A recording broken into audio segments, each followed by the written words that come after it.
Bien, ya está grabando la clase. Nuevamente buenos días con todos. Vamos a empezar nuestra presentación del día de hoy. Nos toca ictericia neonatal.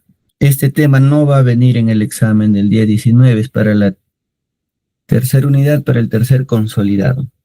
Si en algún momento hay alguna pregunta, por favor levanten la mano, o si no los veo, interrumpen nomás para poder conversar más sobre el tema. Bien, vamos a ver por qué vamos a tocar ictericia neonatal. La importancia de este tema es que la ictericia es una patología frecuente en la etapa neonatal. Si ustedes recuerdan, más del 80% de recién nacidos a término y fisiológicamente sanos van a hacer ictericia, que quiere decir se van a poner de coloración amarilla en la piel. Normalmente toma rostro, cuello y parte del tórax, ¿no? Superior. Es lo normal, lo esperado en todo recién nacido sano.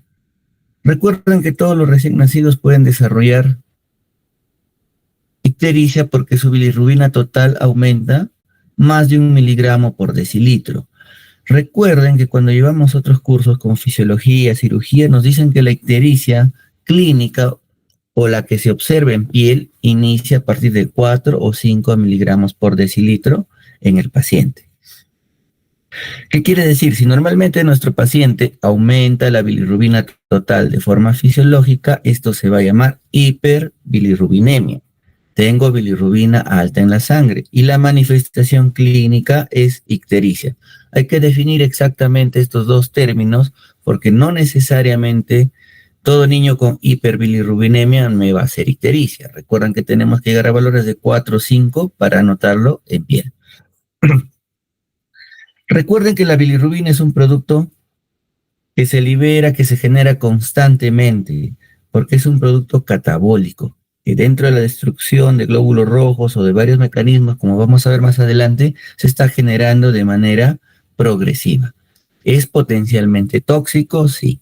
Y la mayor etapa donde liberamos o generamos bastante bilirrubina es en la etapa de neonatos. Dependiendo de la edad gestacional, como vamos a ver más adelante, el riesgo es mayor de que pueda causar disfunción neurológica en los recién nacidos a término o prematuros o dependientes de la edad gestacional. El mayor riesgo para niños con edad gestacional mayor a 35 semanas es tener bilirrubinas totales mayor a 25 miligramos por decilitro. Acá hay un riesgo de disfunción neurológica. Como vamos a ver más adelante, dependiendo del valor, aumenta el porcentaje de riesgo. Decíamos que la bilirrubina es un producto del metabolismo del grupo hemo. Tiene que estar ligado bastante en la producción con lo que es destrucción de glóbulos rojos. Como decíamos acá, la coloración amarilla es visible en piel y conjuntivas cuando llega de 4 a 5 miligramos por decilitro. Antes, normalmente no se observa, pero ya hay hiperbilirrubinemia. Recuerden que el tratamiento no se hace para evitar que el niño no esté amarillo o que no tenga las escleras o las mucosas amarillas. El tratamiento básicamente se aplica para evitar las secuelas o el daño neurológico que pudiera causar la bilirrubina indirecta cuando se aloja en el cerebro. Se les comentó que es una enfermedad común en los niños. Este es un cuadro estadístico del hospital en el que yo laboro y como pueden ver, ictericia es una de las patologías comunes dentro de nuestro servicio. Está en cuarto o quinto lugar dependiendo del año para poder observar que es una patología de presentación común en nuestro hospital. Para hacer ictericia va a haber factores de riesgo. Asimismo, va a haber riesgos mayores para que la ictericia o la hiperbilirrubinemia sea significativa. Significativa, ¿qué quiere decir? Que pueda causar daño neurológico o que pueda tener un aumento rápido en la hiperbilirrubinemia, un aumento rápido en la producción, en la generación de bilirrubina que pudiera causar daño. Va a ser muy directamente proporcional a la edad gestacional. Cuanto más pequeño es el niño, el riesgo aumenta. Cuando llegamos a 40 semanas, el riesgo es mucho menor. ¿Por qué? Si ustedes en algún momento han observado algunas tablas, para clasificar el riesgo, ¿no? La guía NICE, Butani, la Academia Americana de Pediatría, van a notar que de 40 semanas en adelante, Al tercer día se hace una curva mucho mayor, ¿no? El rango para que sea el ingreso a fototerapia o el riesgo de daño neurológico se va mucho más arriba y permanece más constante. Tengan en cuenta las ictericias dentro de las primeras 24 horas de vida, que esto es netamente patológico. Hay mucho mayor riesgo en estos pacientes y la concentración de bilirrubina alta o que sobrepase el umbral de fototerapia también es riesgosa. Tenemos que tomar acciones. No podemos dejar a un niño con una medición de bilirrubina que ya llega a rangos medios altos o que superen, dependiendo de la tabla que usemos, los rangos a fototerapia sin tratamiento. Pacientes con hemólisis, cualquiera sea la causa de esta hemólisis, sea grupo, factor o temas inmunológicos propios del niño.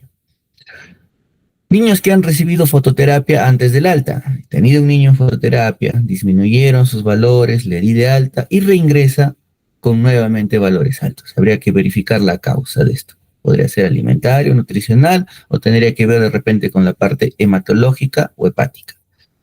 Niños que hayan tenido familiares directos consanguíneos con necesidad de exsanguíneo transfusión. Niños o pacientes que tengan antecedentes de problemas a nivel de la membrana del eritrocito, ¿no? Lo más común es glucosa 6-fosfato deshidrogenasa, y aumenta la hemólisis en estos pacientes. Lactancia materna exclusiva, pero con ingesta subóptima. Ustedes en su clase de lactancia han verificado que también es indirectamente proporcional ver cuántos pañales elimina el bebé, cuántas veces lo cambian, cuántas veces defeca, cómo va el peso, cómo va la hidratación del paciente, cuánto lactó, ¿no? Si tenemos un niño hospitalizado, lo pesan antes de la lactancia, después de la lactancia, y si no no succiona lo adecuado, podemos tener una ingesta subóptima. Los pacientes con trauma obstétrico, los hematomas, los cefalohematomas que tienen mayor riesgo de hacer ictericia. El fenotipo Down porque tiene muchas características hematológicas que generan mayor destrucción de glóbulos rojos, y los macrosómicos o hijos de madre diabética, como vimos en problemas metabólicos, es un capítulo bien amplio donde estos niños pueden tener muchas manifestaciones hematológicas hepáticas que pudieran generar mayor riesgo de ictericia. Ahora, factores de riesgo para neurotoxicidad. ¿En quiénes puedo tener riesgo de neurotoxicidad, de daño? En menores de 38 semanas, ¿ya? Y este riesgo, como habíamos visto, aumenta con el grado de prematuridad. Más pequeñito, mayor riesgo. ¿Por qué neurotoxicidad? Ustedes saben que para proteger el cerebro tenemos una parte anatómica, una estructura anatómica llamada barrera hematoencefálica. Esta barrera hematoencefálica está generada por varios sistemas, ya sean sanguíneos, sistemas inmunológicos, para evitar que sustancias extrañas, que agentes extraños lleguen al cerebro. Esta barrera hematoencefálica es mucho más permeable, genera gran pase de muchas sustancias las primeras 2 semanas de vida.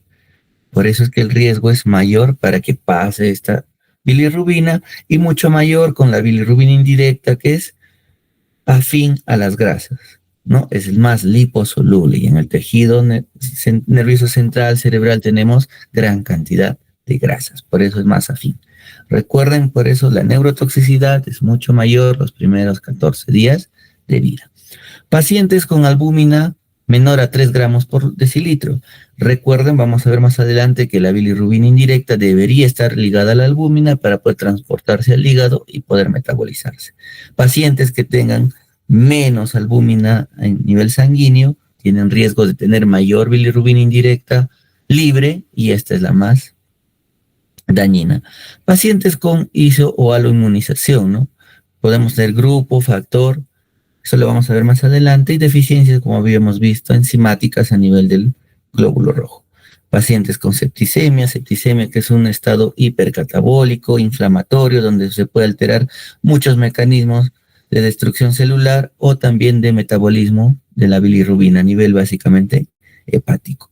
Y pacientes con inestabilidad clínica significativa, pacientes con distrés respiratorio severo, sometidos a ventilación mecánica, deshidrataciones, hipoglicémicos, asfixiados, que no tengan buena estabilidad clínica, tienen mayor riesgo de daño neurológico por bilirrubina aumentada. Rebote. El rebote tenemos que entender como la suspensión del tratamiento de fototerapia, suspendo fototerapia y mi paciente pueda aumentar nuevamente los valores de bilirrubina. ¿En quienes tengo este riesgo de que me hagan mayor rebote? Menores de 38 semanas, necesidades tempranas de fototerapia. Podrían estar no necesariamente dentro de las primeras 24 horas, sino dentro de los primeros 2 días de nacimiento. Esto me pudiera estar llevando a muchas patologías asociadas como prematuridad, bajo peso, deficiencias enzimáticas, inmunológicas y condiciones hemolíticas que ya lo vimos en la primera instancia, grupo factor y deficiencias enzimáticas a nivel de membrana del eritrocito. Pacientes que han estado cerca al umbral de fototerapia. Más adelante vamos a ver cuál es un umbral o cuál es el valor ideal para suspender una fototerapia. Muchas veces por necesidad en los hospitales podemos suspender la fototerapia antes de tener estos valores. Suspendo la fototerapia estando no cerca o no dentro de un umbral seguro y puedo tener rebote, que mi paciente vuelva a aumentar la bilirrubina y nuevamente entre a rangos de peligrosidad o de fototerapia o de exsanguíneo transfusión. Bien, habiendo definido esto, para ustedes les debe servir bastante esas definiciones. Ictericia fisiológica. La ictericia fisiológica es el aumento transitorio y normal de la bilirrubina, que no va a causar daño en el paciente. Es benigna, como dice acá, y vamos a tener valores un poco distintos dependiendo de la bibliografía que usemos. En la gran mayoría nos pone como fisiológica la que se presenta después del segundo día de vida hasta el séptimo día de vida. En a términos, el rango esperado es entre 13 a 15 miligramos por decilitro de bilirrubina total. En prematuros es un poco más, yo puedo esperar entre 15 hasta 17 miligramos por decilitro. Recuerden, es después del segundo hasta el séptimo día de vida. Esa es una fisiológica.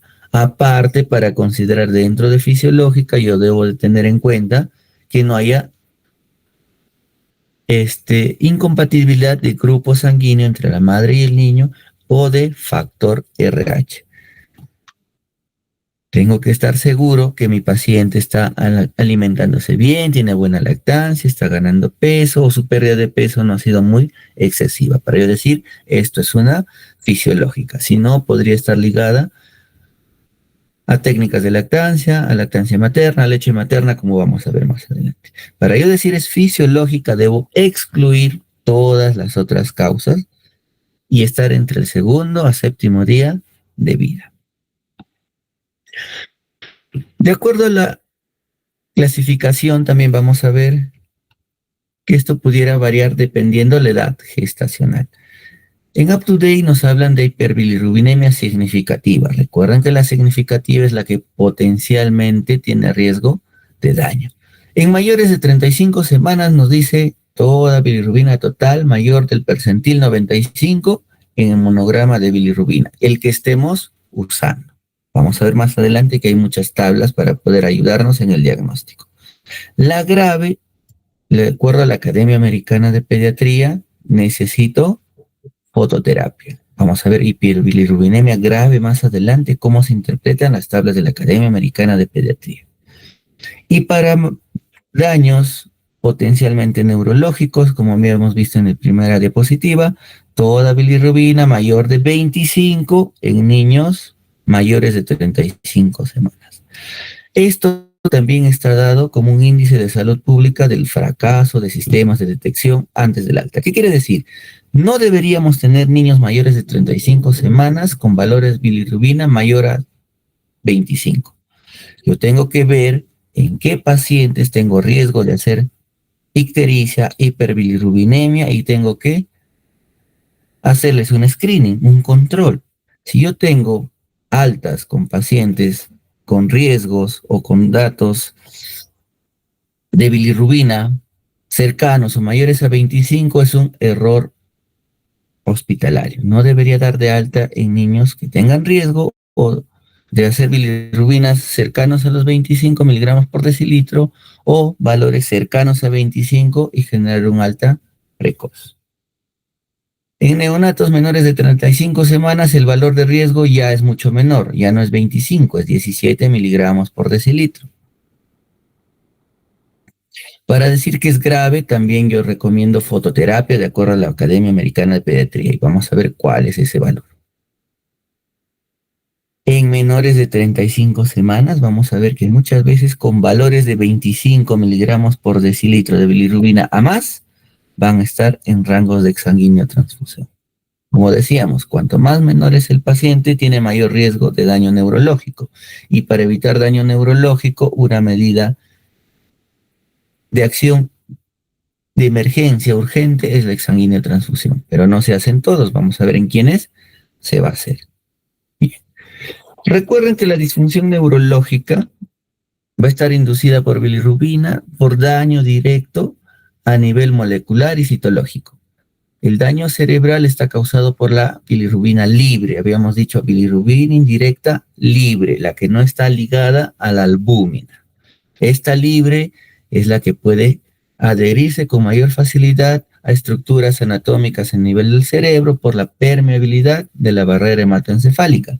Lo que estábamos comentando, cruza la barrera hematoencefálica, el mayor riesgo es dentro de las 2 primeras semanas de vida y esto se une al tejido cerebral.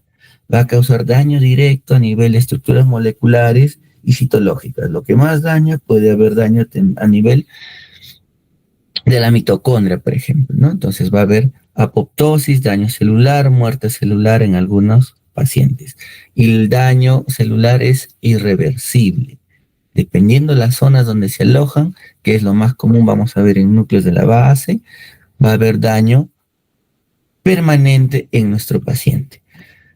Ojo que los daños a nivel cerebral van a estar ligados a gravedad. Vamos a ver más adelante una escala donde los daños más simples van a ser el tono muscular disminuido y la disminución de la lactancia.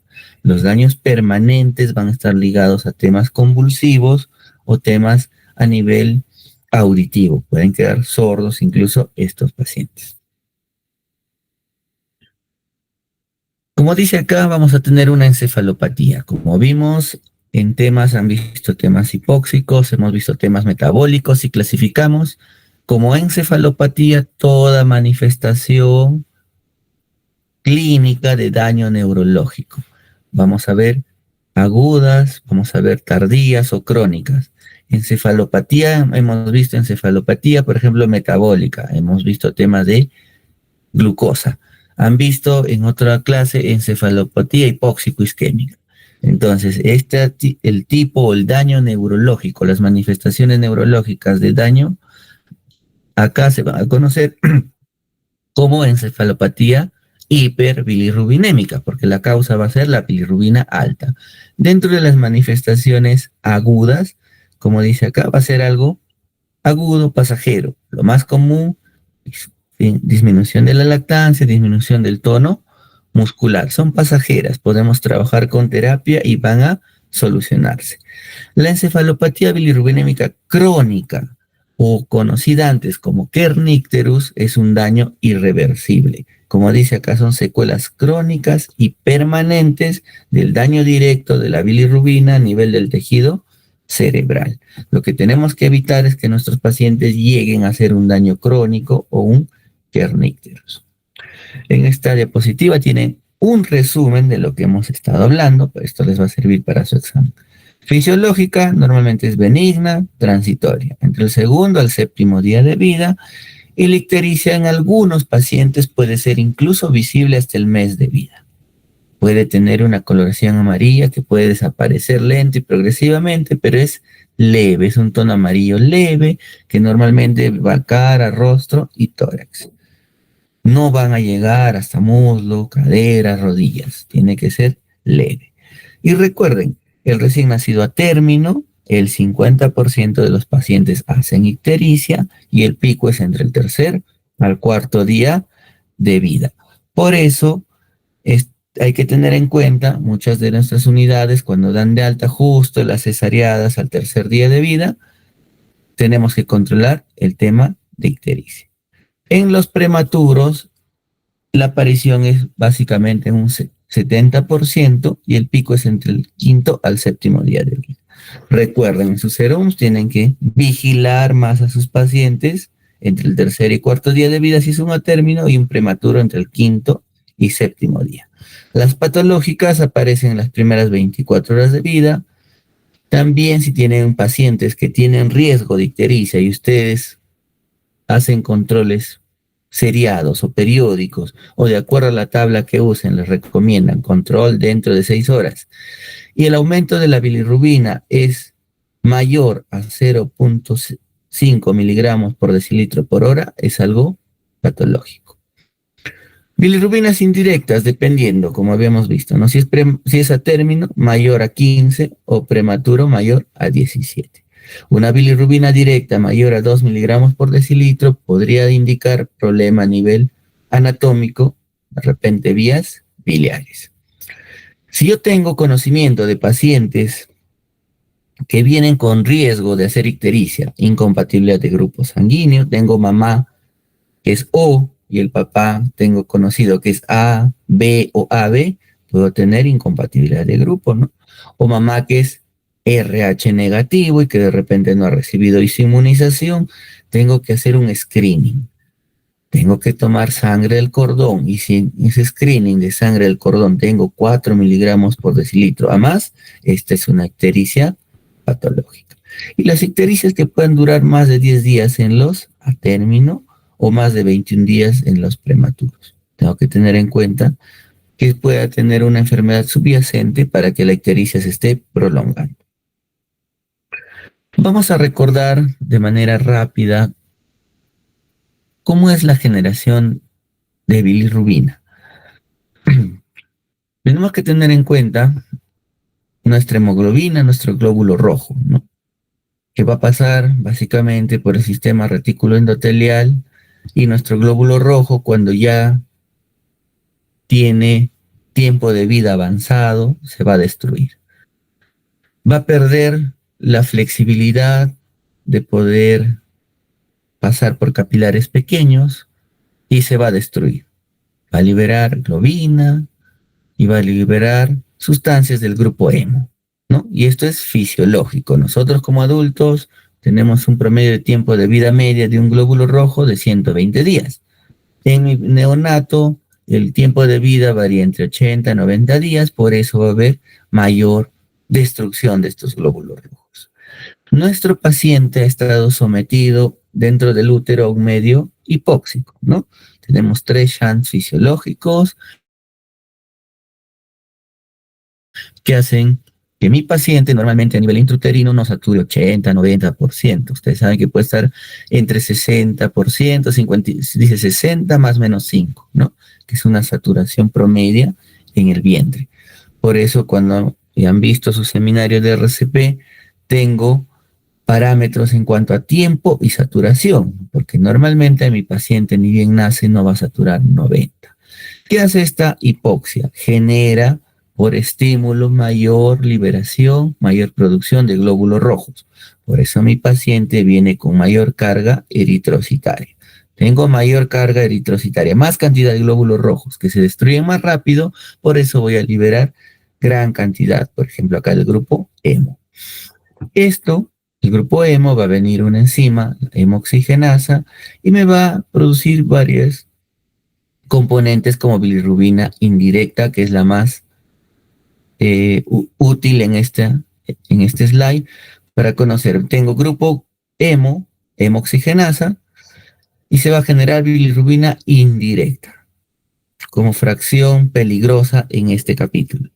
La bilirrubina indirecta debería ligarse a la albúmina, como vemos acá, para viajar ligada, unida a la albúmina dentro del torrente sanguíneo y llegar al hígado. Cuando llega al hígado, voy a tener sustancias llamadas ligandinas que va a coger la bilirrubina, va a separarla de la albúmina, va a agarrar la bilirrubina indirecta y la va a llevar dentro de los hepatocitos para que se pueda conjugar con la glucuroniltransferasa y pueda liberar pues bilirrubina directa, dependiendo si es monovalente, divalente. Pero recuerden que tiene que ser bilirrubina directa. Esta bilirrubina directa se va a secretar dentro de lo que es la bilis, ¿no? Entonces, hasta acá ya habíamos visto que tengo aumento de los glóbulos rojos, tengo tiempo de vida media menor, se destruye más rápido, tengo bilirrubina indirecta que debe viajar unida a albúmina. Recuerden que dentro de los marcadores de gravedad, pacientes con albúmina menor a 3, es mucho riesgo de que pueda hacer daño neurológico. ¿Y en quiénes voy a tener hipoalbuminemia? Pacientes, puedo tener riesgo o albúmina disminuida, pequeños para edad gestacional, restricción del crecimiento intrauterino, prematuros y mucho más los menores a 35 semanas que pudieran tener alguna deficiencia proteica, disminución de la albúmina y por eso va a tener mayor bilirrubina indirecta libre. Las ligandinas, por tema fisiológico, pueden demorar o tener la acción disminuida dentro de los 3 primeros días de vida. Asimismo, mi glucuroniltransferasa no tiene una acción enzimática completa dentro de los primeros días de vida. Entonces voy a tener mayor generación de grupo hemo, mayor bilirrubina indirecta que puede estar libre porque tengo deficiencia de albúmina. Las ligandinas no trabajan adecuadamente, no van a entrar todas a nivel del hepatocito y las que ingresan pueden conjugarse o tener una conjugación disminuida porque el glucuroniltransferasa no tiene una acción fisiológica al 100% los primeros días de vida. Todo esto me aumenta tener bilirrubina indirecta libre en sangre. Después, bilirrubina directa, ya se conjugó, va a estar secretada en la bilis. Ustedes recuerdan que cuando nosotros comemos, deglutimos, hay un estímulo hormonal hacia la vesícula biliar. Cada vez que comemos, mi vesícula biliar se contrae y libera bilis para poder continuar con el proceso de digestión. Si mi paciente no lacta, no va a haber este reflejo para eliminar la bilirrubina, se va a estancar. En el neonato, lo poco que se pueda liberar de bilis va a ir al intestino, va a estar con todo lo que es nuestra materia fecal, como estercobilina, ¿no? Una sustancia llamada estercobilina. Debería eliminarse con las heces. Y acá tiene que ver bastante lo que hablamos de lactancia. Si mi paciente no lacta, no va a defecar. Ustedes saben que en el neonato va a haber todavía el reflejo directo de lactar y eliminar heces, que es algo normal. Si mi paciente no lacta adecuadamente, no va a eliminar las heces. Dentro de las heces estamos viendo que va a haber bilirrubina directa que debería eliminarse. En las heces, o dentro del tubo gastrointestinal, a nivel del tema colónico, tenemos una sustancia llamada beta-glucuronidasa. Es una enzima que a la bilirrubina directa la vuelve a desconjugar y voy a tener fracciones indirectas. Y si están a nivel intestinal, se pueden reabsorber por el torrente sanguíneo y tengo nuevamente aumento de bilirrubina indirecta circulante en sangre. Entonces, todos estos mecanismos tienen que ver con el aumento de bilirrubina en mi paciente. Lo que hemos hablado está acá, ¿no? ¿Por qué causa tiene mi paciente ictericia o hiperbilirrubinemia? Por un metabolismo aumentado. Hemos hablado del tiempo de vida media de los glóbulos rojos. Y miren, este rango se reduce mucho más de 45 a 50 días en neonatos con extremadamente bajo peso al nacer. ¿Qué quiere decir? Que los pacientes con este peso pueden hacer ictericia mucho más rápido. Habíamos visto la mayor carga eritrocitaria, habíamos comentado el tema hipóxico, la menor cantidad de albúmina plasmática y menos afinidad, que esto es fisiológico los primeros días de vida y que está aumentado en los pacientes prematuros, pequeños para edad gestacional, bajo peso al nacer, RSIU. Menor concentración de ligandinas, es algo fisiológico, menor conjugación, menor actividad de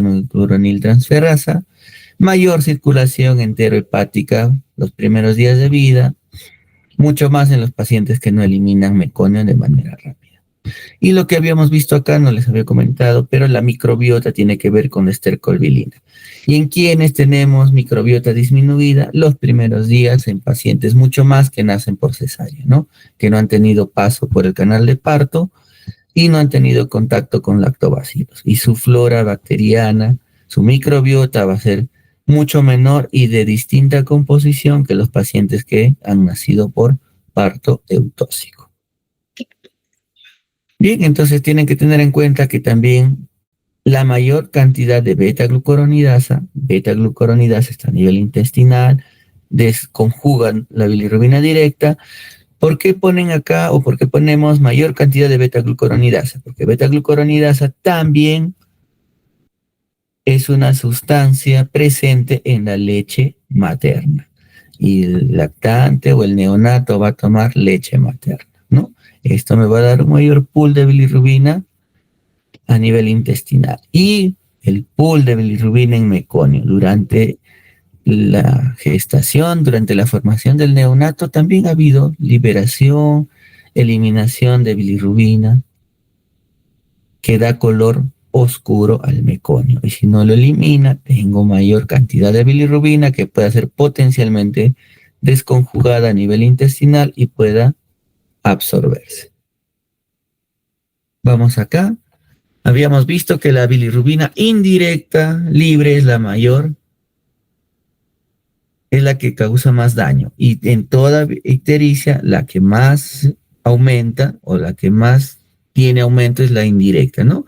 Entonces yo voy a ver, indirecta que aumenta, puede ser fisiológica, puede ser aumento de producción, ya lo vimos, puede ser alteración de la conjugación a nivel hepático, que ya lo vimos, o aumento de circulación enterohepática. Entonces hay que ver en qué etapa o en qué proceso de metabolismo de bilirrubina se está alterando en mi paciente, que es lo más común que sea indirecto. Si yo tengo bilirrubina directa aumentada, ¿qué quiere decir? Que ya se metabolizó. Tengo que tener en cuenta que puede ser problemas intrahepáticos o extrahepáticos. Estábamos recordando bilirrubinas directas mayores a 2 miligramos por decilitro. Tengo que sospechar que sea patología extrahepática o intrahepática. Si es extrahepática, como habíamos comentado, puede ser mayormente malformaciones a nivel anatómico de las vías biliares, ¿no? Agenesias de conductos, agenesias de vesícula, atresias biliares, quistes de colédomo. Para esto recuerden que los mejores exámenes son imagenológicos y resonancia, ¿no? Colangio, resonancia, no es netamente ecografía. La ecografía no es muy sensible en determinar alteraciones anatómicas en el paciente. Y si es extrahepático, también tengo que tener en cuenta infecciones. Por eso habíamos visto adelante el tema de sepsis, hepatitis, siempre corroborar que la mamá no haya tenido hepatitis B, que es lo más común en gestantes y se nos pueda pasar. O problemas de galactosemia, ¿no? Que ya es algo netamente metabólico y no tiene cura. Recordemos también que hay que tener en cuenta que puede tener una colestasis extrahepática, nutrición parenteral prolongada. Lo pongo acá para que tengan en cuenta, pero esto ustedes no lo van a ver comúnmente en su desarrollo profesional, porque en primer nivel de atención no vamos a ver niños con colestasis extrahepática. Lo pongo acá porque en algún caso podemos tener un prematuro que se le ha dado nutrición parenteral prolongada o un paciente con alteraciones anatómicas, ¿no? Por ejemplo, malformación anorrectal, atresias duodenales, estenosis duodenales, pacientes que hayan tenido cirugía y que no hayan recibido nutrición enteral un tiempo y han estado con nutrición parenteral hospitalaria, muchas veces se les da de alta todavía con tinte ictérico. Hay que preguntar eso en su establecimiento en primer nivel de atención. Vamos a ver acá la etiología, ¿no? Ya hemos visto fisiológica, ¿no? Que es lo más común. Aumento de producción, tener en cuenta también, como habíamos visto, si no es hepático, hemólisis. Puede haber hemólisis isoinmune, grupo y factor. Recuerden que las incompatibilidades de grupo, ¿no? Las ictericias por incompatibilidad de grupo sanguíneo se presentan con mayor frecuencia en el hijo más cercano al primero. El primero tiene mayor riesgo, el segundo menor, el tercero, el cuarto, el quinto va disminuyendo el riesgo en grupo sanguíneo. En factor RH es al revés. La isoinmunización se presenta con mayor severidad en el hijo más alejado al primero. ¿Por qué? Porque la mamá se isoinmuniza con el primero de repente y hacia el segundo ya tiene mayor carga inmunológica, en el tercero más, en el cuarto más. Para eso es que deberían usar su inmunoglobulina anti-D, como dice en sus guías, ¿no? 28 semanas y máximo en las 72 horas después del parto. Ojo, es en el primer embarazo, no te dicen cada embarazo, coloca inmunoglobulina. Hemólisis que no tienen nada que ver con el tema inmunológico, las no isoinmunes. Esto está con alteración, como le habíamos dicho, a nivel de la membrana del eritrocito, que es la más común, y alteraciones en las formas de matiz, ¿no? Tengo persistencias de repente en hemoglobina fetal, por ejemplo, que pudiera generar mayor destrucción de los eritrocitos. Y algo muy común que ustedes tienen que tener en cuenta, lo mencionamos adelante, sangre fuera del vaso sanguíneo. Lo más común en neonatos, hematomas, ¿no? Partos traumáticos que pudieran tener hematomas, equimosis en piel, y lo más común, los cefalohematomas. ¿Ya? Y otra causa que podría aumentar la producción sin ser hemólisis es policitemia y poliglobulia. Tener en cuenta que nuestros pacientes pueden tener el primer día de vida una falsa policitemia y poliglobulia por la eliminación de líquidos. Si yo tengo un niño pletórico, podríamos hacerle un screening, un seguimiento de hemoglobina hematocrito para ver que no tenga valores mayores a 20 que pudieran estar generando esa ictericia. La conjugación, habíamos visto glucuronidrotransferasa, que es el principal elemento enzimático de conjugación. Entonces yo voy a tener enfermedades como Krieger-Najjar, ¿no? Tipo 1, saben que el 1 es netamente mortal, el tratamiento es trasplante hepático, y el 2, o síndromes de Gilbert, ¿no? Que son con menos actividad enzimática, tienen glucuronidrotransferasa disminuida, pero esos pacientes sí sobreviven. También en muchos, algún libro de fisiología neonatal mencionaban que muchas veces podemos estar ante un Krieger-Najjar tipo 2 o un Gilbert que puede hacer ictericia, ¿no? Y no sabemos por qué no hacemos estudio enzimático, porque normalmente son los pacientes con ictericia que disminuyen de manera lenta en la fototerapia, ¿no? Aumento de circulación enterohepática cuando no tengo lactancia materna precoz. Ustedes han hecho atención inmediata, contacto piel a piel, recomiendan la lactancia materna dentro de la primera hora de vida. Entonces, si no lacta a mi paciente, puedo tener mayor probabilidad de que no elimine meconio y tenga aumento de bilirrubina. Las atresias intestinales, que muchas veces el paciente lacta, pero no hay el paso de la leche de manera adecuada, los islios meconiales, islios sépticos y el HISH. Bien, un pequeño resumen de enfermedad hemolítica, ¿no? Como habíamos visto, primer embarazo, la mamá entra en contacto, ¿no? Normalmente la barrera placentaria es impermeable, pero por algún motivo podría haber contacto entre la sangre, ¿no? El grupo RH del bebé, si es distinto al de la mamá, y la mamá que va a generar, como reconoce este grupo, factor extraño, anticuerpos, y va a tener anticuerpos circundantes, ¿no? Y si en un siguiente embarazo el niño que geste tenga el grupo, factor distinto, ya va a tener anticuerpos en la mamá, y normalmente esos anticuerpos sí van a pasar por la barrera placentaria, porque tienen bajo peso molecular. Por eso, por ejemplo, cuando han visto citomegalovirus, toxoplasmosis, también el niño puede tener IgG y pudiera ser de la mamá. Para prevenir esto tenemos que dar, por ejemplo, en factor RH conocido, mamá negativo, nuestra inmunoglobulina anti-D. Bien, la ictericia por lactancia materna. Mi paciente no lacta, ya, hay que tener en cuenta así, no lacta, no toma adecuadamente leche. ¿Qué voy a ver en mi paciente? Pérdida de peso, deshidratado, llanto por hambre, y como ustedes han visto, puede haber alteraciones electrolíticas. En la clase, en el seminario, en la clase de balance han visto, ¿no? En los casos que han hecho, deshidrataciones hipernatrémicas, por ejemplo.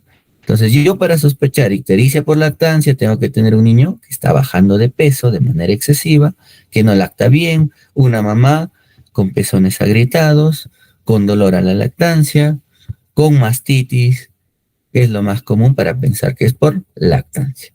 Lo más común es deprivación calórica en mi paciente y una restricción hídrica, ¿no? Que hace que en el nivel intestinal se reabsorba mayor cantidad de agua, de líquidos, y si está desconjugándose la bilirrubina, la absorbe con mayor facilidad. Normalmente también aparece dentro de la primera semana de vida, ¿ya? Y la solución o el tratamiento es básicamente mejorar técnica de lactancia materna si es que el paciente no tiene bilirrubinas cercanas o dentro de los rangos de peligro de neurotoxicidad. Si no, el manejo es fototerapia más mejora técnica de lactancia. Si está muy alejado de rangos de peligro de neurotoxicidad, solamente corrijo la técnica de lactancia y voy vigilando, idealmente que no pase más de 2 días el peso y la coloración amarilla en mi paciente. La ictericia por leche materna. Recuerdan que habíamos visto que la leche materna también tiene glucoronil transferasa. Entonces, el aporte de glucoronil transferasa puede hacer que mi paciente desconjugue la bilirrubina directa a nivel intestinal y pueda aumentar la reabsorción de bilirrubina indirecta a nivel intestinal. Es la que normalmente aparece después de la segunda semana de vida. Algunas veces alcanza hasta 25 miligramos por decilitro, ¿ya? Como les decía, la etiología no es muy conocida, pero lo más común es beta-glucuronidasa. Ojo, es un diagnóstico de exclusión. No puedo decir que mi paciente que tiene ictericia solamente es por leche o por lactancia. Como habíamos visto, tengo que excluir las causas más graves para yo poder decir es solamente por leche o por lactancia. El manejo, ustedes saben que actualmente se recomienda continuar con la lactancia materna, ya que esto es un tema pasajero. No hay que estar recomendando fórmulas maternizadas y como dice acá es después todavía. Hay errores a veces que por generar o promover tomas de fórmulas, muchas personas, cualquier niño ictérico les es por leche y les recomiendan fórmula. No es lo adecuado. Yo sospecho en que es por la leche materna, tengo un niño después de la segunda semana de vida, con ganancia de peso adecuado, con técnica de lactancia adecuada. ¿Qué recomiendo? Seguir con la lactancia materna. Lo más puedo hacer un screening de bilirrubina y ver si está en rangos de repente de peligro de acuerdo a su edad gestacional y su tiempo de vida. Bien, vamos al diagnóstico de hiperbilirrubinemia. El diagnóstico de hiperbilirrubinemia, primero tienen que ustedes aprender lo que es clínico, ¿no? Entonces, tenemos la clínica de un niño amarillo. Voy a ver un niño amarillo. ¿Por qué seguimos mencionando esto? Si bien es cierto, esto es ya más antiguo, pero en primer nivel de atención muchas veces ustedes no van a tener un laboratorio rápido para poder determinar el valor de bilirrubina. Lo que ustedes van a hacer seguimiento es de la parte clínica. Recuerden que la coloración amarilla es céfalo-caudal, se va presentando de la cabeza hacia los pies. ¿Cuál es la explicación de que sea céfalo-caudal? Que tenemos, recordemos que la bilirrubina indirecta va a estar circulando en la sangre. Tenemos el mayor área o superficie corporal en el neonato, es la cabeza. Entonces la cabeza recibe bastante irrigación sanguínea dentro de las primeras etapas de vida. Por eso es que va a llegar mayor cantidad de circulación sanguínea a la cabecita y va a ir alojándose ahí de primera instancia. Tengo tejido graso también, más en cabeza y tórax, ¿no? Los primeros días de vida. Por eso se empieza a generar mayor coloración amarilla de cabeza hacia tórax. Entonces, como les vuelvo a repetir, Kramer es antiguo, pero todavía nos sirve dentro del primer nivel de atención, por eso está puesto acá. Zona 1, cabecita y de repente cuello, me indica que la bilirrubina promedio está a 7 miligramos por decilitro. Entonces, yo tengo un niño acá, de repente tercer, cuarto día de vida, que tiene solamente ictericia en cara, cuellito, rostro, puedo seguir de repente vigilándolo en mi establecimiento, mejorar lactancia y vigilarlo.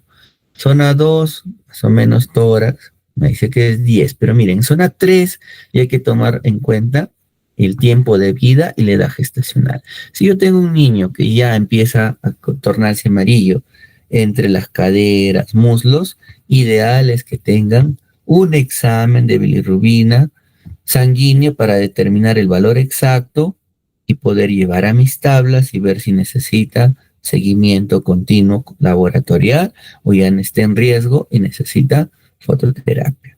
¿Qué quiero decir? Zona 1, zona 2, en sus centros de salud, vigilen. Zona 3, ideal hagan un screening, ¿no? Zona 2, si yo tengo algún factor de riesgo, prematuro, incompatible de grupo, familiares que hayan tenido fototerapia, sanguínea de transfusión, y hay que pensar en un screening. Si no, 1 y 2 en sus centros de salud, tranquilos. 3, hagan un screening. Bien, eso es en cuanto a la clínica. El mejor diagnóstico es laboratorial, ¿no? Determinación capilar o venosa. ¿Por qué pongo acá capilar? Porque hay algunos establecimientos que tienen equipos para hacer determinación capilar. Necesitan menos de 0.1 cc para determinar la bilirrubina. Y su rango, su sensibilidad, especificidad llega entre 98 a 99%, de acuerdo al equipo que usen. En otros hospitales que no tenemos eso, necesitamos sangre central, venosa para hacer el estudio. Y muchas veces los equipos con sangre venosa toman promedio 2 a 3 centímetros o mililitros para poder determinar. Les hago hincapié en esto porque yo voy a tener de repente pacientes con necesidad de evaluación periódica o constante de bilirrubina, y si yo sé que mi equipo saca mínimo 2 mililitros, pues voy a tener un niño que voy a producir de repente anemia iatrogénica. En otros establecimientos tenemos los bilirrubinómetros transcutáneos, el famoso BiliCheck, que también tiene utilidad como screening, no es diagnóstico definitivo, que se puede usar como screening conociendo un margen de error y algunas características. Bien, entonces para el diagnóstico yo tengo que conocer, habíamos visto la etiología, qué puede estar fallando, qué mecanismo se puede estar alterando para que tenga bilirrubina alta mi paciente, ¿no? Siempre en su historia clínica, conocer grupo sanguíneo, factor RH del niño y de la mamá. Y si es del papá, idealmente. Tengo que ver la alimentación, ¿no? Para definir si es por lactancia o por leche.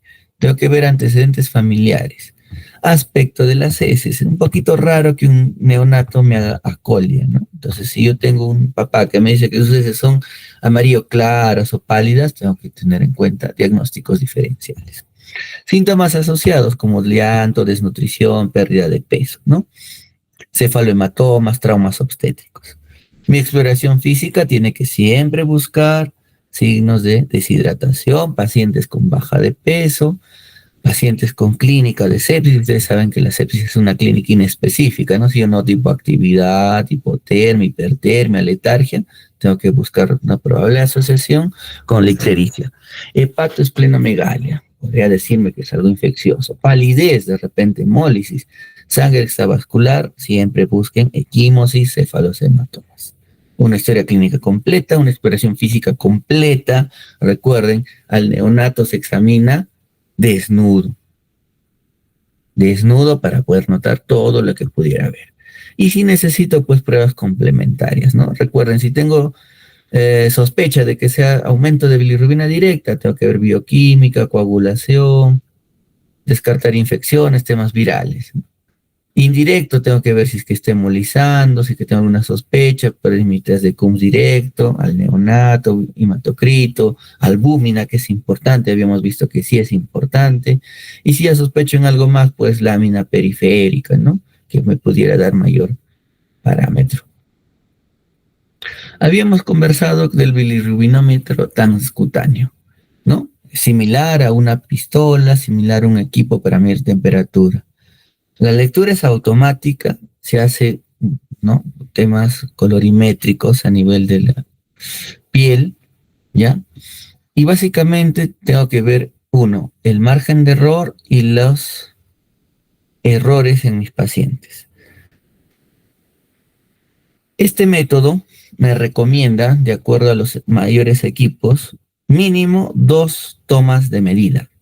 Y me recomiendan que sea a nivel de estructuras óseas. Me recomienda a nivel frontal, como vemos acá, y a nivel external. ¿Sí? Entonces tengo que hacer 2 medidas en mi paciente y tengo que tener en cuenta probables errores. ¿Por qué me recomiendan frontal y external? Porque como habíamos visto, la coloración amarilla, la ictericia es cefalocaudal. No puedo medir en piecitos, en talones, en muslo, porque va a ser una falsa medición. Entonces, como dice acá, tengo que diferenciar las concentraciones de bilirrubina a nivel tisular, o sea, en mi tejido, ¿no? Tengo que medir en zonas donde normalmente se pone más amarillo. Diferencias raciales, personas con tono, tez de piel más oscura pueden tener diferencias. Si yo tengo un hematocrito alto, también puedo tener lecturas erróneas. Ojo, lugar de medición, estamos diciendo, recomiendan más frontal y external. Este lugar de medición a veces puede tener alteración. En muchos hospitales lo que se hacía era querer dosar o querer ver cuánto ha bajado de bilirrubina un paciente que está en fototerapia. Si ha estado en fototerapia, ya va a haber alteración a nivel de la piel, ya no es lo real. Y medían a veces en el axilita, en el pañal que está cubierto porque no ha recibido fototerapia. Entonces es erróneo. Tengo que tomar en un lugar adecuado.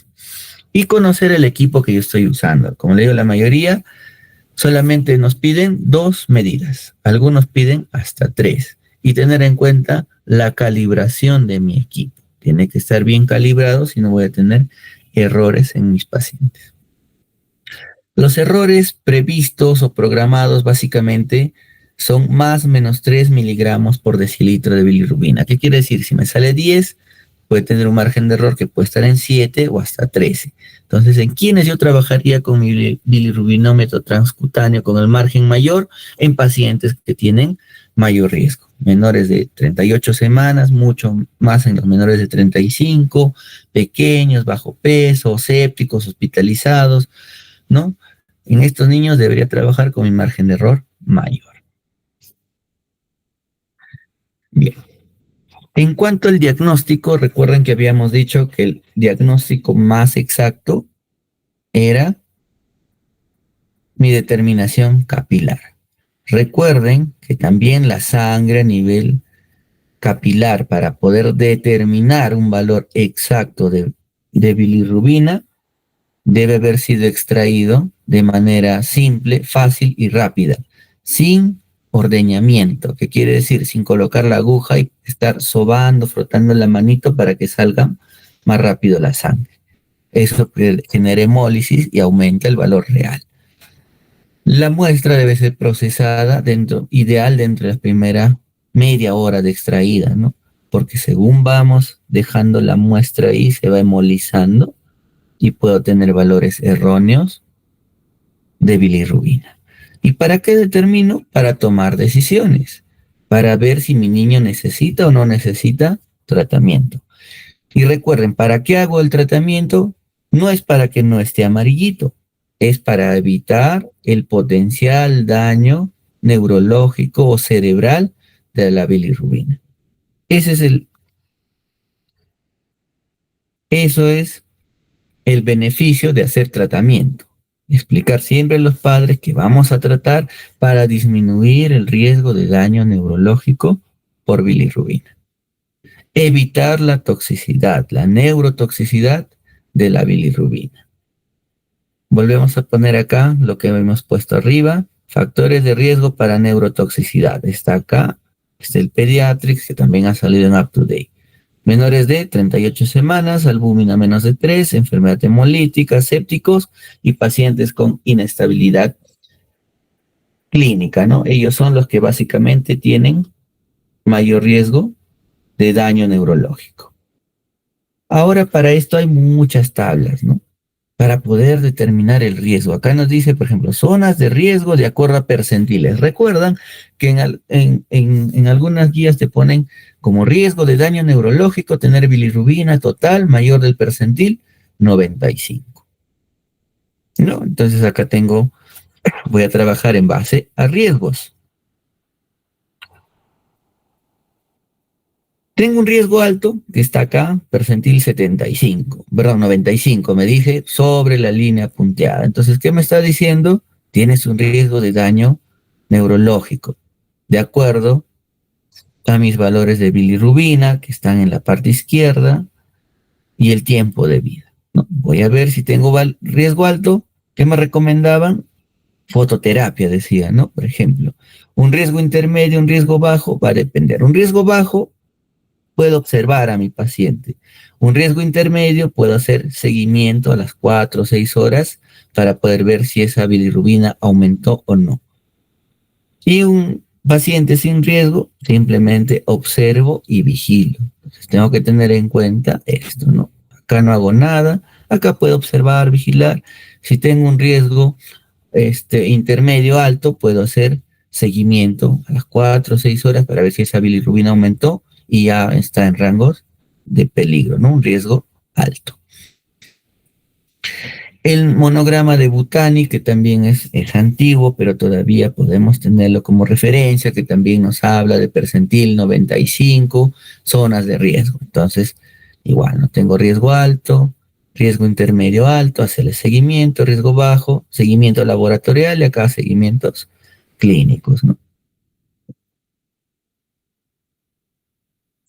Acá ya tengo lo que me mencionaban como riesgo neurológico, ¿no? Mayores de 38 semanas, como ven acá, para el tiempo de vida, los rangos de peligro de bilirrubina son mayores. ¿Qué quiere decir? Cuanto más grande, más mayor en edad gestacional el niño, para que pueda tener daño neurológico o riesgo de daño neurológico, el valor es mayor.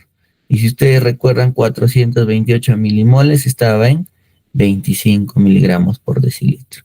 En menores de 38 semanas y el rango es menor. Tengo que ver qué edad tiene mi paciente, cuántas horas o días de vida tiene y qué valor me sale de bilirrubina total, no de indirecta, sino de total. Y acabamos viendo que cuanto más pequeñito es, el valor de peligro es menor. Esto sí ya lo han conocido también. Para muchos es mucho más fácil interpretar la guía NICE o las tablas de NICE porque de frente te da, ¿no? De la zona azul para abajo no hago nada, vigilo. De la zona azul a la zona roja, toda esta área, los que estén ahí, ya dice fototerapia. Y de la zona roja hacia arriba, exsanguíneo transfusión. ¿Y cómo llevo esto? Esto es una escala inglesa, ellos trabajan con micromoles por litro. Nosotros tenemos resultados con miligramos por decilitro. Entonces, para llevar nuestros miligramos por decilitro a las micromoles, solamente multiplico mi valor por 17.1. Me sale 10 de bilirrubina total. 10 por 17.1 es 171. Entonces voy a ver cuánto tiempo o cuántos días tiene mi paciente y me voy a 171, ubico 171 en mi tabla y veré si necesita fototerapia o no necesita nada mi paciente. Otras guías nos ponen algo más cerrado también, ¿no? Modificado, esto es modificado de la guía NICE que ya nos habla horas de vida, recién nacidos mayores de 38 semanas. Me dice cuántas horas de vida y los niveles de bilirrubina. ¿Qué debo hacer? ¿No? ¿Qué acciones, no? Como decíamos, medimos, valoramos individualmente si tiene mucho riesgo para fototerapia, iniciamos fototerapia y hacemos exsanguíneo transfusión. Y esto es lo que se está evaluando en la universidad, en el último año, que es sacado de la Academia Americana de Pediatría, donde yo tengo, de acuerdo a la edad gestacional, qué voy a hacer, ¿no? Si va a necesitar fototerapia o no mi paciente, pero si tiene uno o más riesgos de neurotoxicidad por hiperbilirrubinemia. Entonces, ¿cómo van a interpretar esta tabla que va a venir en el examen con esto? ¿Tengo algún riesgo? ¿Tienen un paciente, en el caso clínico, con enfermedad de membrana hialina, con distrés severo, con ventilación mecánica, ¿no? Que ha estado, no sé, oligoanúrico, anúrico, ¿no? Entonces, tiene una inestabilidad clínica. Un paciente que más adelante lleve en sepsis, ¿no? O un niño desnutrido, tiene riesgo acá. Voy a interpretar mi tabla y voy a buscar, ¿no? Tiene uno más riesgos. Acá no tiene riesgo, entonces vamos a ponerle la tabla. Tiene uno más riesgos, ya, dependiendo de la edad gestacional, ¿no? Si supera esos valores, disculpen un ratito, se me está bajando la batería de la laptop. Vamos a enchufarla.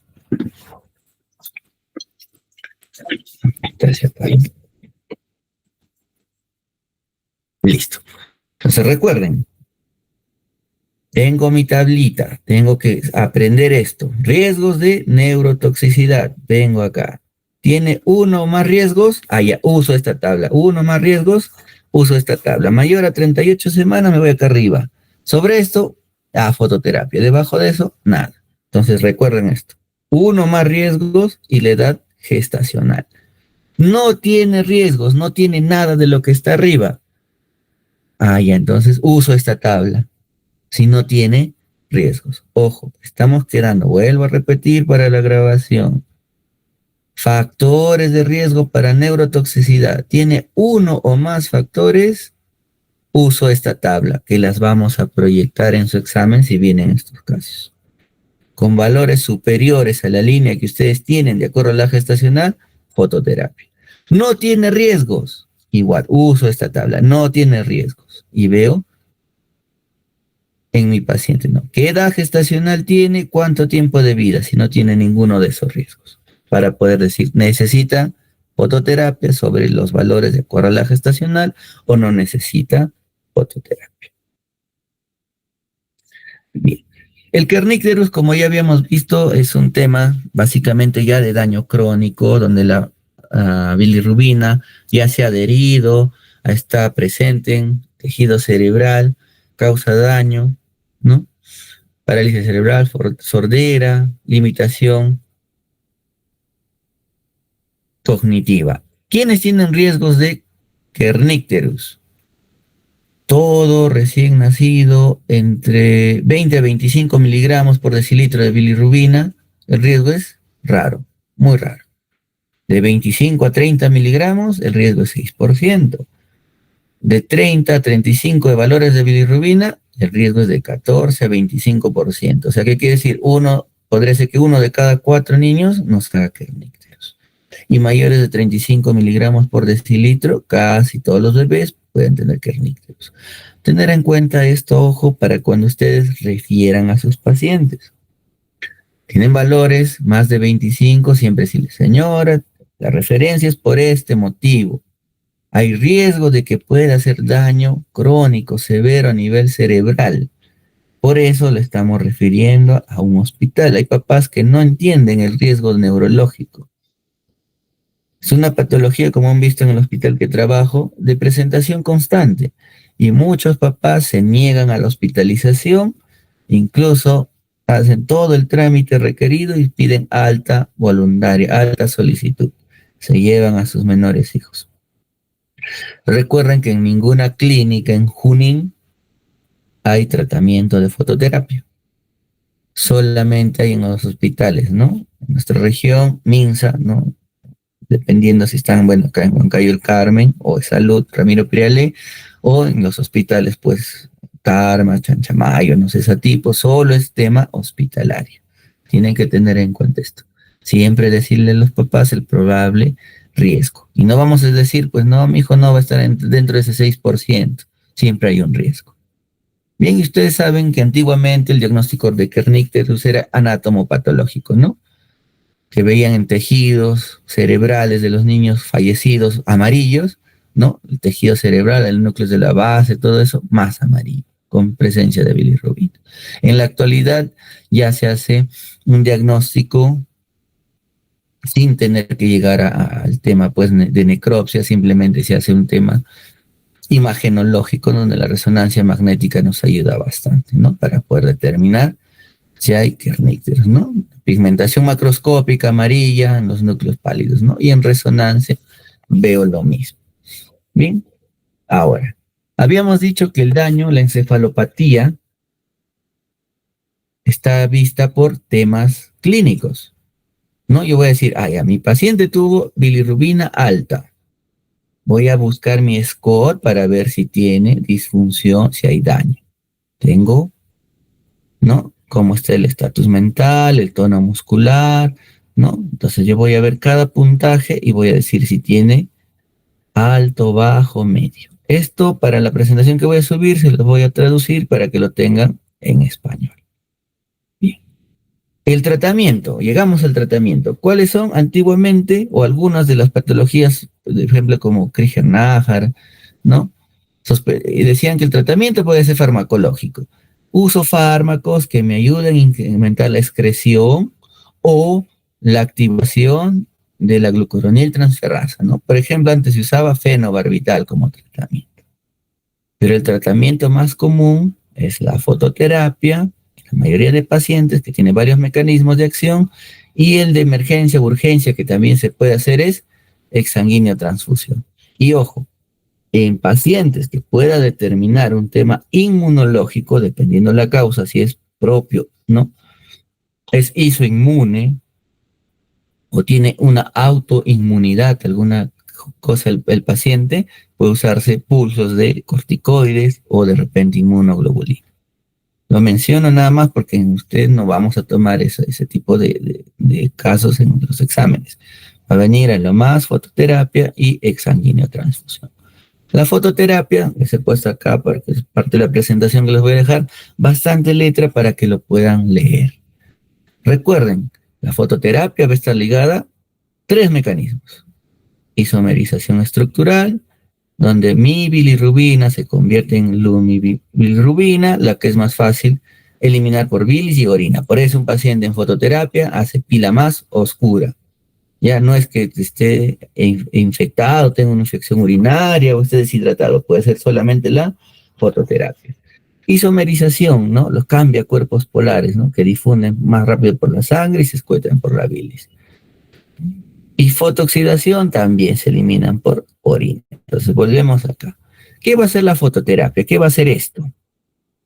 Voy a tener un área de piel expuesta para que reciba la luz de mi fototerapia, ¿no? De mi fotómetro.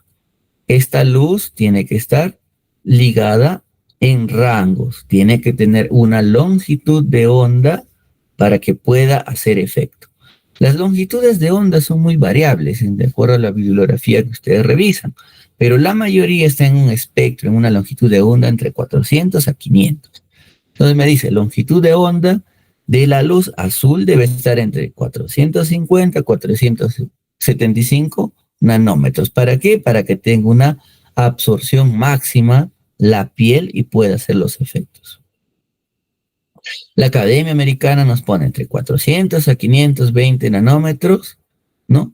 Para que pueda hacer efecto. Excluye la luz ultravioleta. ¿Qué quiere decir? Que la luz ultravioleta no va a hacer efecto. La luz va a llegar en mi paciente, en la piel, debería tener acceso. No es que la bilirrubina está en el estrato córneo de mi piel, no es que está periférica, está alojada debajo de la dermis, epidermis, entonces debería ingresar por lo menos o tener una longitud de onda que pueda pasar o ingresar el estrato córneo y llegar hasta 2 milímetros por debajo de este, para que pueda tener efecto. Para que tenga ese efecto tiene que tener una longitud de onda determinada. Como dice acá, la eficacia de la fototerapia está determinada por la fuente de luz. La configuración de mi dispositivo, como vamos a ver, hay fototerapia intensiva y convencional. Tiene que estar visto la manta, ropa, lo que esté usando. Como ven acá, la fototerapia se da así, pero también se recomienda cubrir el equipo con mantas o sábanas blancas o a lo más plomas para que pueda haber efecto rebote, porque la luz que no llega a mi paciente se va a ir hacia las mantas y de ahí va a rebotar a la piel del bebé y va a tener mayor efecto.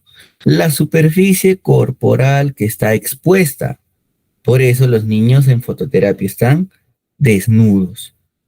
Se protege ojitos para que no haya daño o disminuir el potencial daño de esa longitud de onda a nivel ocular.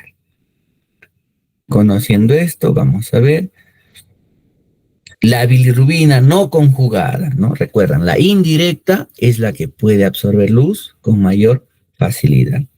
Esa bilirrubina indirecta absorbe la luz y comúnmente se producen cuerpos polares que estamos viendo acá. Eso se llama fotooxidación, que son más hidrosolubles, ¿no?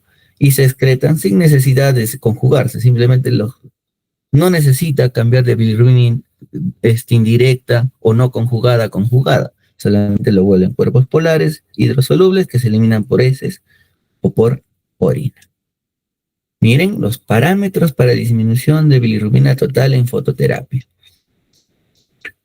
Esto me recomienda, acá vamos a ver algo bien, un término de repente nuevo para algunos, que se llama irradiancia.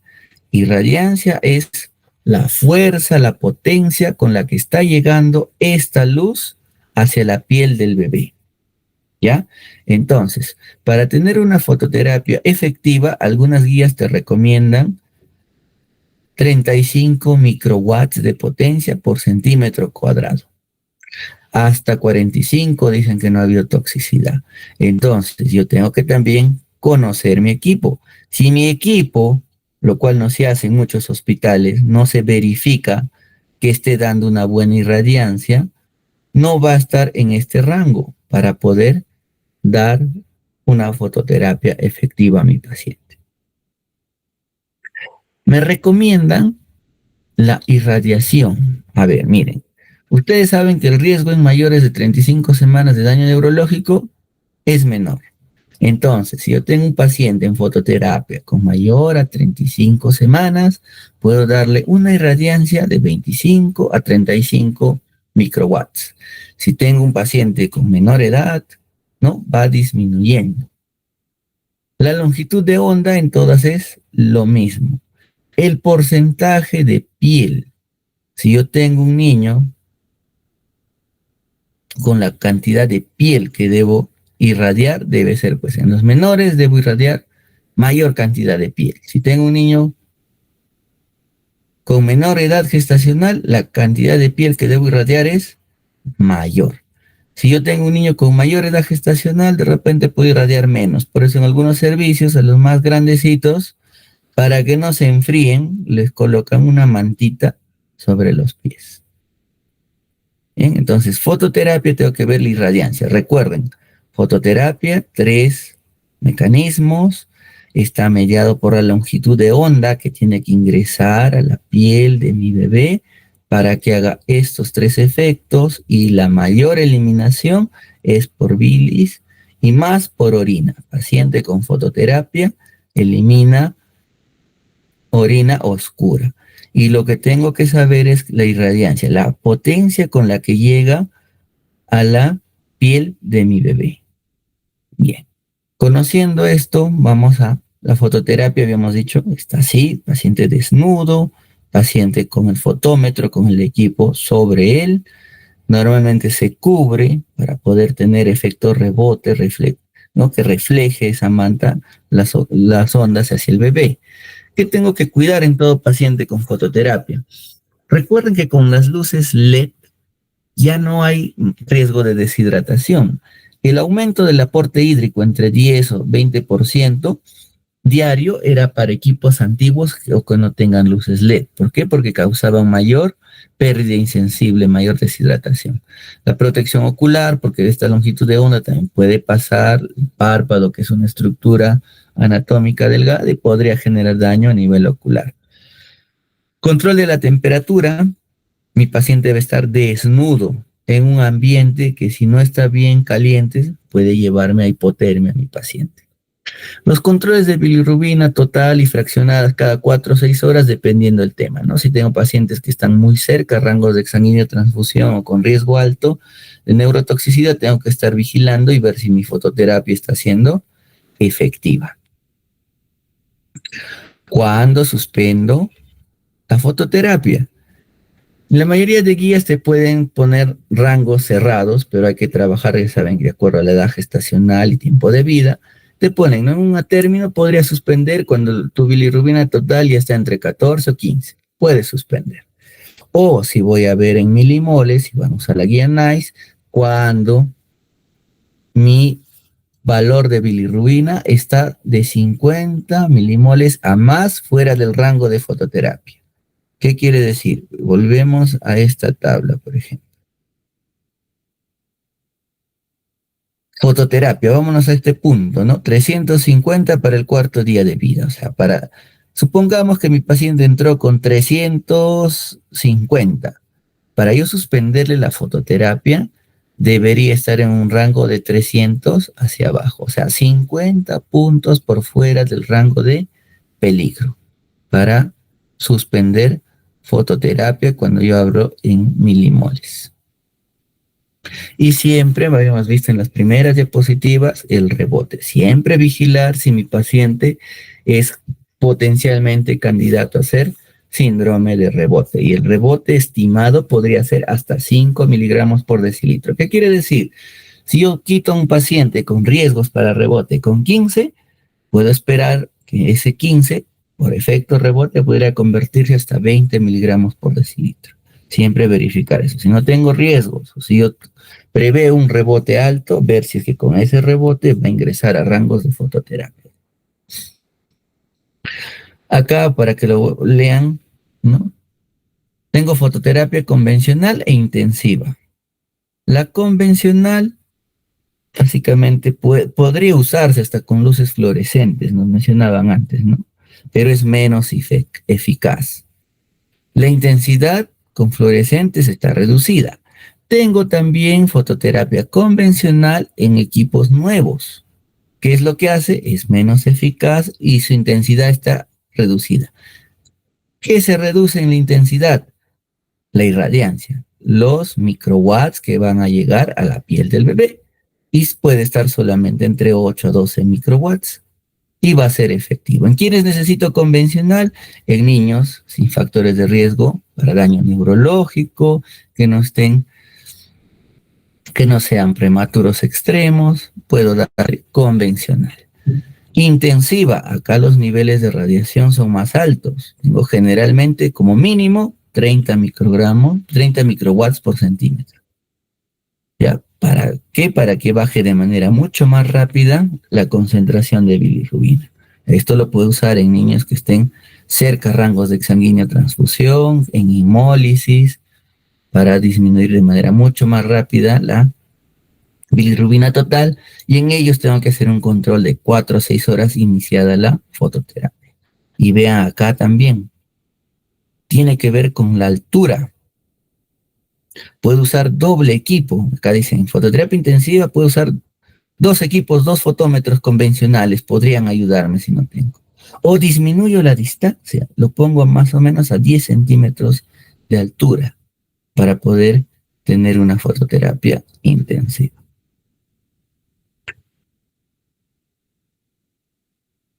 Vamos a ver eso también para que lo tengan en cuenta, riesgos de daño neurológico en pacientes, ¿no? Bajo, intermedio, alto, de acuerdo al tiempo de vida, y mayores a 35 semanas.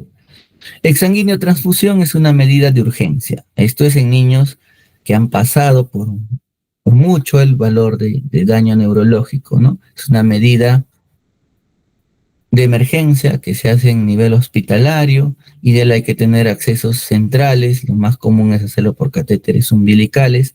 Ideal tener las dos vías, ¿no? Arterial y venoso.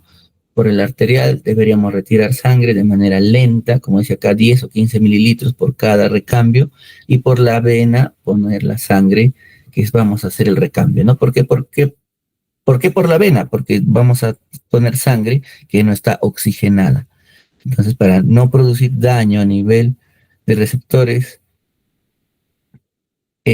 quimiotácticos o receptores quimiológicos, ¿no? Que me detectan, ¿no? Voy a tener sangre desoxigenada, puedo hacer que haga constricción de la arteria, entonces debo poner por una vena la sangre desoxigenada, ¿no? Para que no haya este cambio. De manera lenta debo retirar por la arteria, porque si yo hago de manera brusca puedo tener constricción también, y si tengo a este nivel puedo hacer que se constriga mi arteria de repente abdominal y voy a alterar la circulación a nivel periférico. Lo ideal es hacer el recambio con 2 volemias. Cuando dice volemias, recuerden que estamos hablando del volumen sanguíneo del recién nacido, que es entre 80 a 90 mililitros. Si yo hablo de 2 volemias, tendría que ver, si yo voy a trabajar con 80, 2 veces 80, 160. Voy a hacer un recambio sanguíneo de 160 mililitros por kilo. Si mi paciente pesa 3 kilos, voy a utilizar 480 mililitros de recambio sanguíneo. ¿Sí? Y esto hecho en periodos de 10 a 15 minutos, que va a ser solo este recambio, se demora uno más o 4 o 5 horas haciendo el recambio. Siempre es hospitalario, debería hacerse, esto es una foto real de lo que se hace, ¿no? Acá tenemos 2 accesos, tengo uno, el más delgadito, es acá, que está acá hacia arriba, es el arterioso, donde va sacando de manera lenta la sangre. Tengo una conexión que va hacia mi paquete globular, que están viendo acá a su mano izquierda. Vean, ¿no? El color de sangre, ¿no? El arterial que está sacando es más, un rojo más intenso, más vivo, sangre oxigenada, y lo que vamos a colocar es un rojo más oscuro, lo que les decía, ¿no? Por eso se trabaja por la vena. Idealmente hacerlo entre 2 personas y vigilar siempre que puede haber hipocalcemia, hipoglicemia, alteraciones en cuanto a potasio, puede haber alteración de potasio por hemólisis, hay que ver la hemodinámica de mi paciente y siempre el calor, ¿no? La mantención de la temperatura. Bien.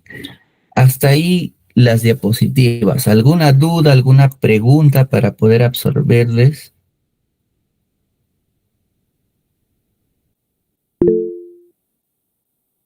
Michelle, dime.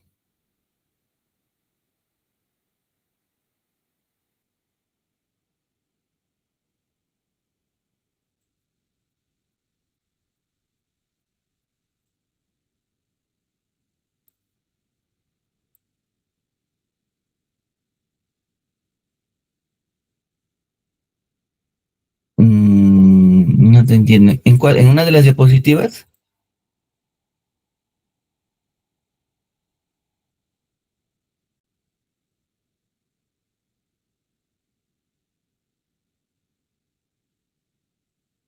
No, no. Para hablar lo que les mencionaba, por ejemplo, cuando ustedes hablan de encefalopatía, van a ser manifestaciones neurológicas o clínica neurológica, ¿no? De algún daño. Lo que habíamos visto ya, repasando los temas que ustedes han visto hipóxico isquémica en asfixia. Vamos a ver encefalopatía metabólica, que hemos visto en hipoglicemia. Acá también va a haber un grado de encefalopatía llamado encefalopatía hiperbilirrubinémica, que está dentro de los metabólicos. Para que un niño llegue a ser encefalopatía, tiene que haber sobrepasado los umbrales de peligro, los umbrales de daño neurológico. A ver, vamos a ver. Ya.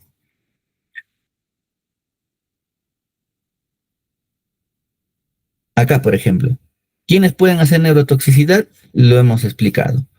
Para que un niño tenga...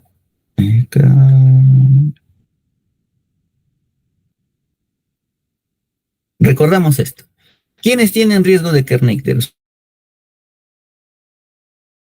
El determinación, como habíamos dicho, anatómica o por imágenes de que ha habido alojamiento, de que ha habido de que la bilirrubina ha llegado al cerebro, ha dañado partes cerebrales, lo más común es núcleos de la base, donde ya yo determino que hay bilirrubina presente en el cerebro. ¿Cómo voy a determinarlo? Con estudios, como habíamos dicho, anatómicos o imagenológicos. A ver, ¿dónde está acá está. ¿No? Yo tengo un niño que ha tenido estos valores de bilirrubina. Habíamos dicho de acuerdo al valor. ¿Cuál es el riesgo de kernicterus?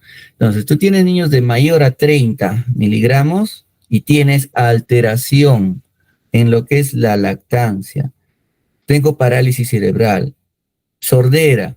Limitación en la mirada, no, acá no es displasia dental, es ventral, esto lo voy a cambiar.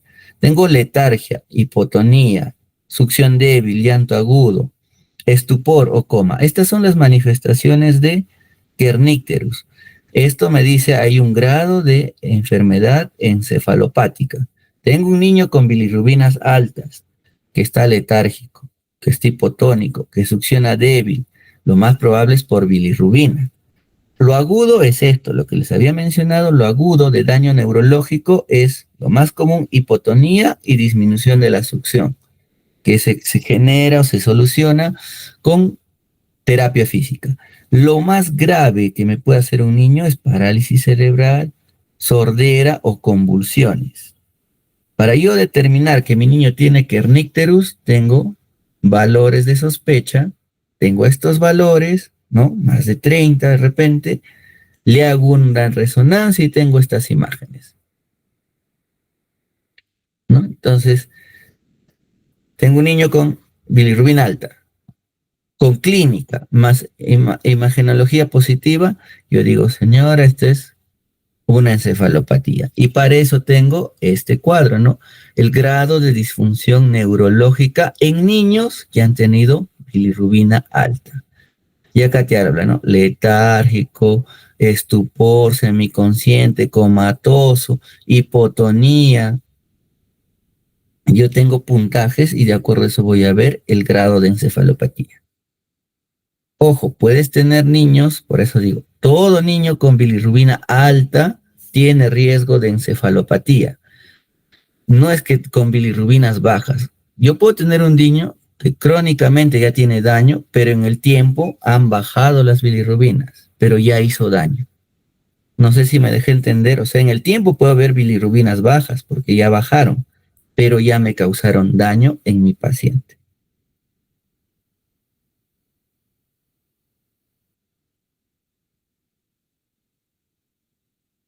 Así es, todavía puedo tener bilirrubinas de repente que están bajando, estoy dando tratamiento y los tengo todavía en 20, 25, 17, no sé, pero ya hicieron daño. En el crónico ya hay daño, pero esas bilirrubinas pueden estar en uno, pero ya hizo daño.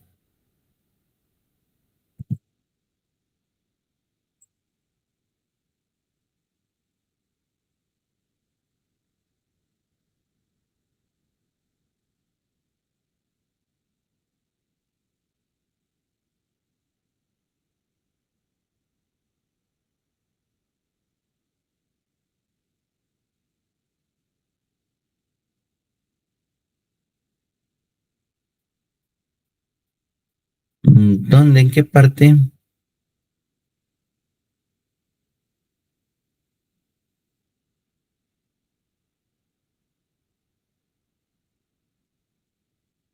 15. ¿Esto? No. Te dice, ¿no? Un rango, tu paciente está en fototerapia, ya sea intensiva, convencional. ¿En qué momento lo retiras de fototerapia? No lo vas a retirar por clínica, porque tu paciente va a disminuir su coloración. No lo vas a retirar utilizando una bilirrubina transcutánea, porque ya se alteró los valores de piel. Tienes que hacerle una bilirrubina central. Y si tu valor de bilirrubina central sale los niveles de bilirrubina indirecta entre 14 o 15, ya podrías retirarlo. No te dice a las 24 o las 6 horas de tratamiento, sino cuando tú quieras retirar. Tu paciente puede haber estado 12, 24 horas de tratamiento. Para retirarlo, ya tienes que tener bilirrubina indirecta entre 14 o 15, independientemente del tiempo que haya estado en tratamiento. O si quieres utilizar las guías NICE, lo llevas a milimoles, tu bilirrubina total, y debe estar fuera del rango de fototerapia por más de 50 milimoles. ¿Se entiende? Acá no te dice el tiempo, acá no te dice 5 horas, 24 horas. Podemos tener pacientes que en 12 horas bajan, en 24 horas bajan, pero un rango seguro es 14 o 15 de bilirrubina indirecta en los atérmicos.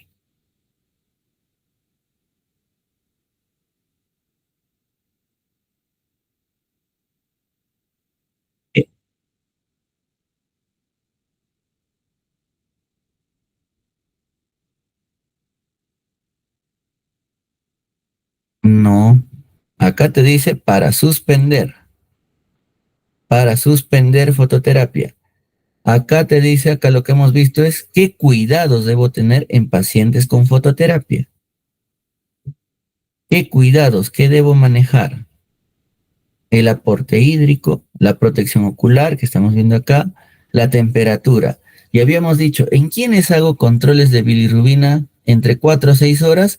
Los que están cerca de rangos de exsanguíneo transfusión o que tengan factores de riesgo para daño neurológico.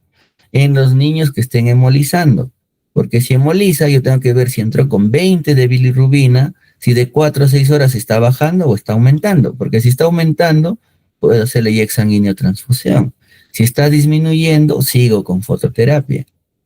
Los controles de bilirrubina de 4 a 6 horas son en niños que tienen alto riesgo de daño neurológico, pero todavía no están en rangos de exsanguíneo transfusión. Están con valores altos, pero tengo que ver si está subiendo o está bajando esa bilirrubina. Esto es en los que tienen riesgo. En los que voy a suspender, en todos los que voy a suspender, en los atérminos, si tiene 14 o 15 de bilirrubina indirecta. No me dice si en 4 o 6 horas ya bajó, ya lo suspendo. ¿Se entiende? ¿Ya? ¿Alguna duda más? Angie.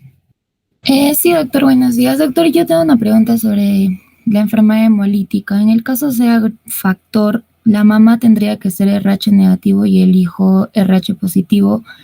¿Y llamaría sensibilizada cuando la mami ya crea anticuerpos para el antígeno D? Así es, cuando tú le hagas un CUMS indirecto a la madre y te salga CUMS positivo. A la mamá se hace CUMS indirecto, al bebé se hace CUMS indirecto. Ojo que el tema de CUMS no siempre es positivo, puede haber un grado de isoinmunización y puede tener un CUMS negativo. Los CUMS pueden resultar positivos muchas veces solo en 30% del paciente. Y es por eso que se iniciaría profilaxis, ¿no, doctor? Así Es sea. por eso que en toda gestante, porque no es en mujer en edad fértil, toda gestante con RH negativo se hace la profilaxis con inmunoglobulina anti-D, ¿no? A las 28 semanas de tratamiento y después del parto, en ideales 48 horas, máximo hasta 72 horas postparto, poderle poner su inmunoglobulina. Y eso es en el caso de factor. Y en el caso de grupo, ¿cuál sería? ¿El ABO? En el grupo no se pone, no hay profilaxis. O sea, la enfermedad hemolítica en caso de grupo Ya. sería el ABO. La mamá grupo O y el recién nacido A, B o AB. Y en ese caso, el manejo, doctor. El manejo solamente es clínico. Si es que hay mucha hemólisis, se usa también, como les decía, inmunoglobulina. Pero ya de tratamiento, en el paciente, no en la mamá. En el paciente se da inmunoglobulina.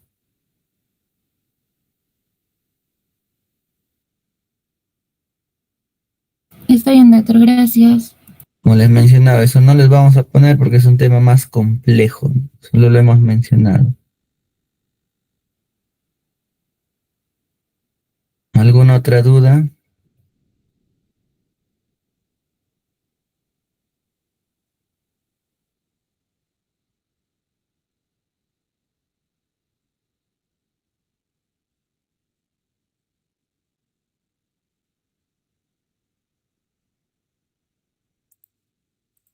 ¿En exsanguíneo transfusión?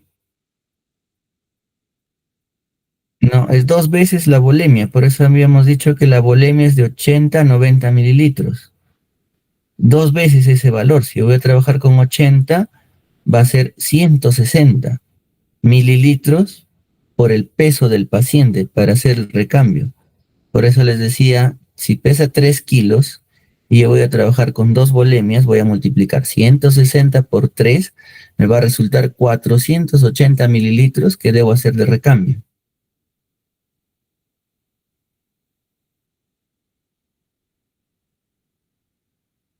El recambio es completo, no se usa 50%.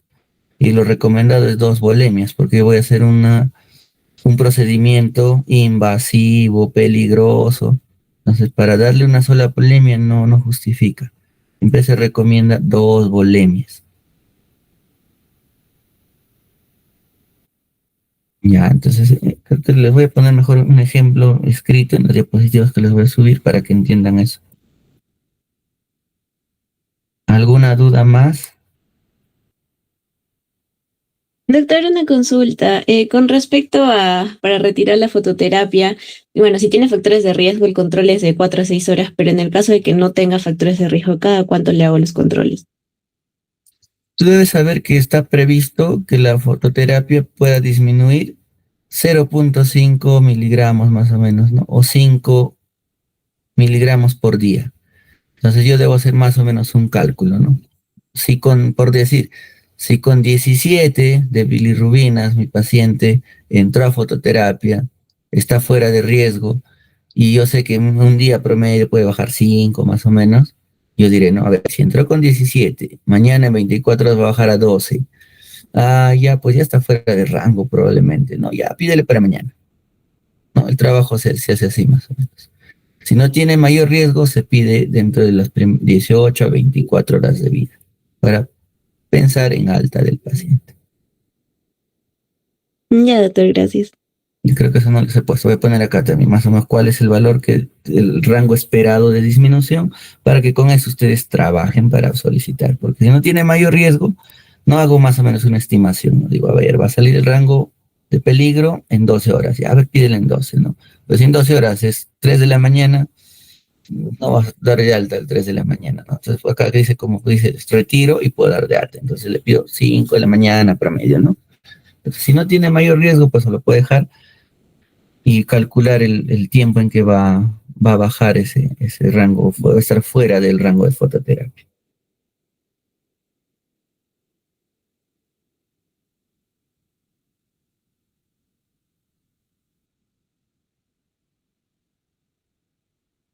Claro, pero si tú tienes por eso, si tienes un niño con alto riesgo de daño neurológico, el control es sí o sí de 4 o 6 horas, iniciar la fototerapia. O si tienes riesgo de valores muy cercanos a sanguíneo transfusión, tienes un niño que está hemolizando, el riesgo es de 4 a 6 horas. Pero si tienes un niño a término, que no lactó bien, que por eso hizo la ictericia, sin ningún factor de riesgo, no le pides de 4 a 6 horas, como si calculas más o menos, si en el día va a bajar 5 más o menos, y le puedes hacer pues, su control en 24 horas, le aseguras la leche materna.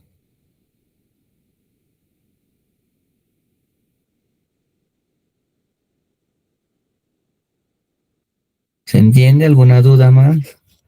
Doctor, ¿cuáles serían los rangos de rebote, de riesgo de rebote en caso de que ya haya sido tratada la ictericia? Los riesgos para rebote está adelante, ahorita lo vamos a volver a poner, pero tener en cuenta que el rebote, como les dije, estimado puede ser más.